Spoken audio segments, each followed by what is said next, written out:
Assalamualaikum warahmatullahi wabarakatuh. Baiklah rekan-rekan semua, Ustadz Ustazah, perkenankan Ana untuk menampilkan PPT Ana. Baik, di makalah kali ini kita akan membahas tentang kebijakan fiskal. Di sini Ana mengusung tema kebijakan fiskal, pengaruh dan implementasinya. Presentasi ini dibawakan oleh Ana sendiri, yaitu Della Oktaviani dengan nomor NIM 246202029 dengan tujuan agar kita semua dapat memahami tujuan instrumen, jenis praktik di Indonesia, tantangan dan rekomendasi kebijakan fiskal untuk masa depan. Oke, kita lanjut ya. Pendahuluannya, apa itu kebijakan fiskal? Kebijakan fiskal adalah langkah pemerintah untuk mengatur perekonomian melalui penerimaan atau pajak dan pengeluaran. Tujuan stabilisasi makro atau mengendalikan inflasi, mendorong pertumbuhan dan mengurangi pengangguran. Nah, ada beberapa hal di sini. Yang pertama itu ada penerimaan, yaitu pajak, bea dan pendapatan negara lainnya. Lalu ada pengeluaran seperti belanja publik, infrastruktur, subsidi, kesehatan, dan pendidikan. Yang selanjutnya ada saldo anggaran, yaitu surplus, defisit, atau keseimbangan fiskal. Kita lanjut ke tujuan utama kebijakan fiskal. Stabilisasi ekonomi itu meredam fluktuasi siklus bisnis, gunanya mencegah resesi dan menahan overheating. Yang selanjutnya ada pemetaan, gunanya untuk mengurangi ketimpangan melalui subsidi dan program sosial. Selanjutnya ada pertumbuhan, gunanya untuk mendukung investasi publik yang meningkatkan produktivitas dan lapangan kerja. Kita lanjut ke instrumen kebijakan fiskal, yaitu pajak dan pengeluaran pemerintah. Pajak dan pengeluaran adalah instrumen utama. Pajak progresif versus regresif mempengaruhi distribusi pendapatan. Belanja modal seperti infrastruktur, pendidikan, R&D, efek jangka panjang. Belanja operasi seperti subsidi, tunjangan, efek langsung pada pemerintah. Selanjutnya ada transfer fiskal, yaitu jaring pengaman sosial untuk kelompok rentan. Keseimbangan antara pajak dan belanja menentukan ruang fiskal pemerintah. Jenis-jenis kebijakan fiskal ekspansif dan kontraktif. Ekspansif atau stimulus meningkatkan pengeluaran atau menurunkan pajak untuk mendorong permintaan agregat. Yang selanjutnya ada kontraktif atau austerity, yaitu memotong pengeluaran dan menaikkan pajak untuk menahan inflasi dan mengurangi defisit.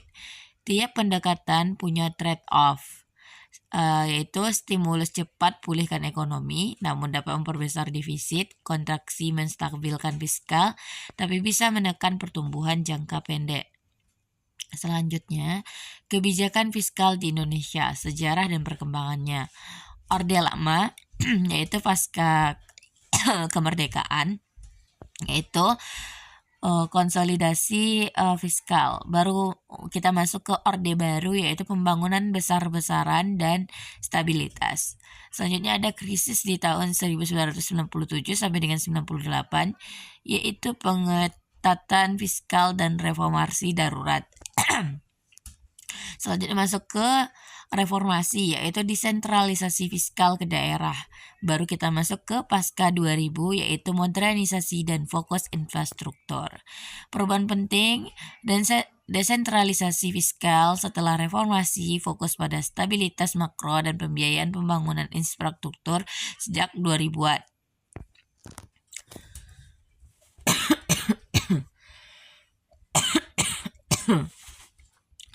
Studi kasusnya, implementasi kebijakan fiskal dalam krisis ekonomi.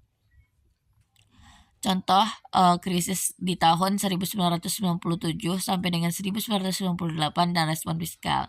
Pemotongan belanja non esensial dan program penanganan sosial darurat. bantuan multilateral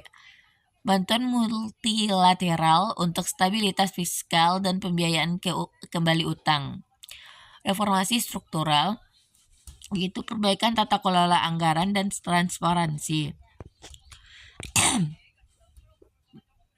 Pelajaran yang dapat kita ambil di sini yaitu kecepatan respon, perlindungan sosial, dan koordinasi kebijakan atau moneter fiskal menentukan efektivitas penanganan krisis. Tantangan dan batas dalam implementasi kebijakan fiskal yaitu yang pertama waktu dan lag. Sorry.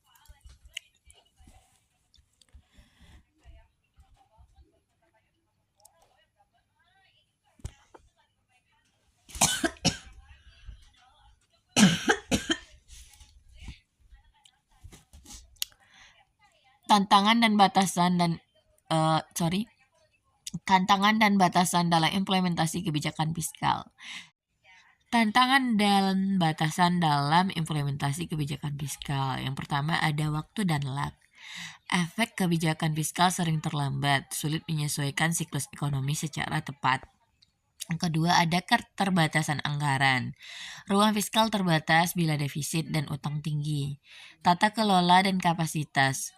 Korupsi, perencanaan lemah, dan kapasitas administrasi mengurangi efektivitas. Pengaruh global. Goncangan eksternal atau harga komoditas, arus modal membatasi pilihan kebijakan.